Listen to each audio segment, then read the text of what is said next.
and this is not going to be 8 o'clock in for us. We're going to see the storm threat continue until midnight. That is when the tornado watch expires. But this rotation and some very strong straight line winds also may be coming out of this, moving right over Camargo into the east. This tornado warning expires at 6:45, and while it's over some rural land, there are towns that we have to watch very closely, and right along Highway 34 here, anyone that's going to be between Camargo and Trail, you're going to get some pretty strong winds. On the right-hand side here, that picture coming in from Jeremy Carter. This is our hail, hail basically tracker within this storm. When you see these warm colors like this, wow, that's some pretty big hail. When you get up to about 2.5 inches, you're talking about easily getting into the tennis ball, baseball, and even a little bit larger than hailstones. And what's happening here is this is going to be the hail within the storm, and then we're going to see some of that begin to melt a little bit as it falls. But you're getting some pretty large hailstones just north of Camargo. Jeremy Carter, we have you on the phone right now. Hey, Jeremy, what are you seeing now? Well, I'm still looking over my shoulder. I got that storm right to my southwest, and I'm just working on getting out ahead of it where I can be in ceiling when it comes through. Back to you. All right, Jeremy. Again, your stream is hot right now. We're looking at it. We see the dark clouds. We see certainly the traffic coming in. This is that time of the afternoon where people getting off work, they're making this trip. Either they're going north of Woodward or they're coming south out of Woodward through Viaside, Camargo, and down towards the highway here.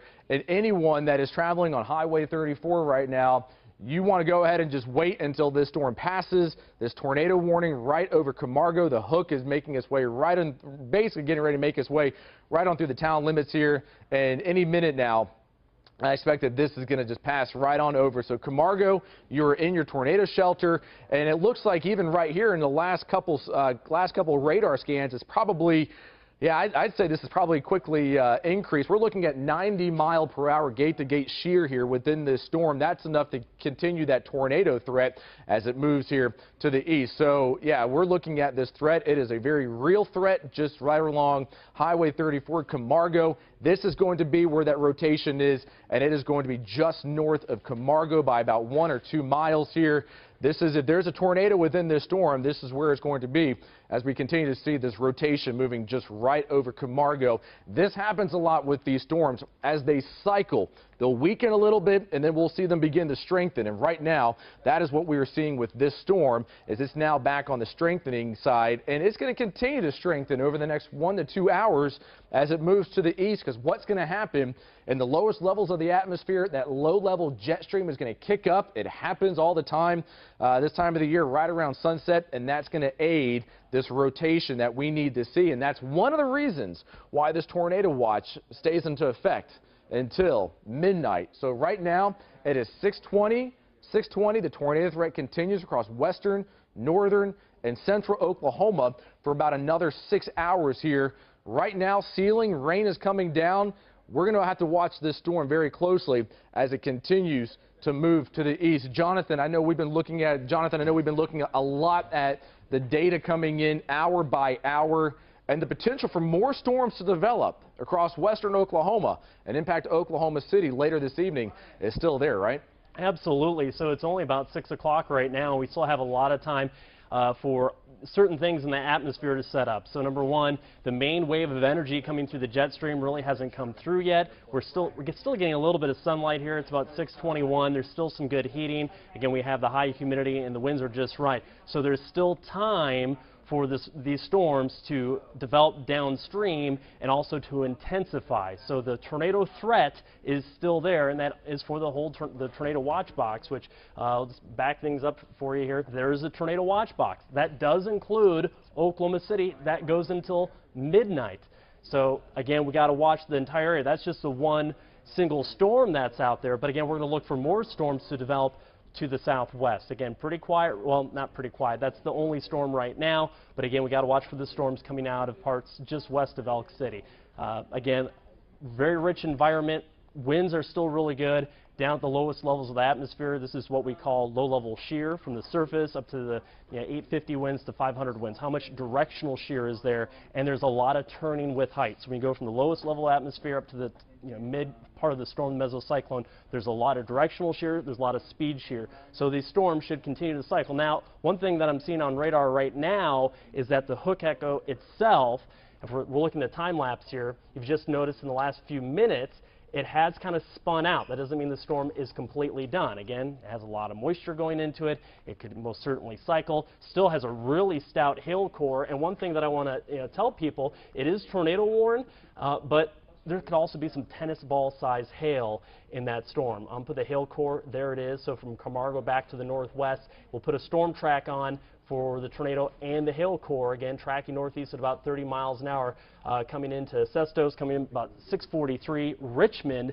649, then sealing at about 658. Again, this is a lone storm. It's cycling right now, and it looks like the National Weather Service has just allowed the warning to cancel. For Ellis and Roger Mills, they're going to continue the tornado warning for Dewey and Woodward. So they're going to keep this tornado warning as it goes through parts of Dewey County and then up to southwestern Woodward County. Yeah, and Jonathan, by the way, I know since you're over there controlling the radar, I do at least want to go just over the border, because that storm that we were watching in northern Harper County that went over into Kansas is looking very impressive. And if there's anyone, if you know anyone that lives down in southern Kansas, you're going to want to be on the lookout for this, or if you want to maybe alert your friends here, because this right here, if we go over to let's go over to Vance, let's go over to Vance velocity here, and as we look at this right here, that's a very tight couplet right here. So now we're looking into Kansas right now, but I know northern Oklahoma, we have friends, we have family that live in southern Kansas, basically from Coldwater down to Deerhead. That is a very tight couplet right there, and just putting a storm track up to the northeast. Again, this is now Kansas, but we're looking at Lake City a little after 7 and Medicine Lodge at 7:23. This is a tornado warning, and that certainly is a very, very impressive velocity couplet on that storm right there, and that too may certainly be one of the more significant ones that we have seen. And again, that's now looking into Kansas. So that's the story with that Kansas storm that was once in Oklahoma. We were watching it. It jumped over the border, but the tornado threat continues. And you want to go ahead and give your friends, if you know any one of these communities up in southern Kansas, give them a heads up as we're watching this very severe storm move up to the northeast. Jonathan, let's look at the big picture right now across western Oklahoma and show everyone at home what we're now beginning to see. More storms, and this dry line extends now all the way in towards the Texas Panhandle. What we noticed overnight happened here was this dry line just kept going west, farther and farther and farther west throughout the afternoon. This can sometimes be a very good thing for Oklahoma when you see these storms developing in the Texas Panhandle. A lot of times that's when they can be the most significant, and it's a good thing that that dry line retreated as far west as it did, because we don't want to see these storms developing right over Oklahoma City or right over El Reno. So these storms are developing. What we're going to have to watch here, though, is how these storms continue to track to the east here as we go into the overnight hours. Hey, Jonathan, if we can pull up a predictor with the HER model, because I want to see exactly what the latest model data is showing. I'm going to be looking at this for the first time, as you will at home as well. So we can pull up predictor, and we'll get it up here. You can see the tornado threat is certainly high. Storms out to the west. Now, predictor handling this pretty well. You can see at 7 o'clock, so about 35 minutes from now, it shows these storms, which are in the Texas Panhandle, moving to the east here. We're going to continue to watch them strengthen as they move to the east. Some pretty nasty storms down there across the Texas Panhandle. And then as we advance it, another hour, you can see them beginning to march to the metro. We still have this tornado watch in effect at 10 o'clock across central Oklahoma. So from Enid, Clinton, Hobart, these storms are still going to have the potential to rotate as they move in. Some aggressive storms down to the south, and then continuing to move to the east here and impacting Oklahoma City a little after 10 o'clock. So this is going to be a late night event for the metro here as it moves to the east. So that's the latest right now. We see those storms pushing right on through and then exiting by midnight across Oklahoma City, but down towards Duncan, Ardmore, and as you go down near Pauls Valley and Turner Falls, we're going to see some heavy downpours with these storms, and that hail threat will continue. So that's predictor, and again showing us the threat when it comes back in. For the time being, though, It looks like with this tornado warning, Jonathan, it looks like it might be tightening up a little bit more right now as we, as we go down across in towards western Oklahoma. This tornado warning continues for about another 15 minutes or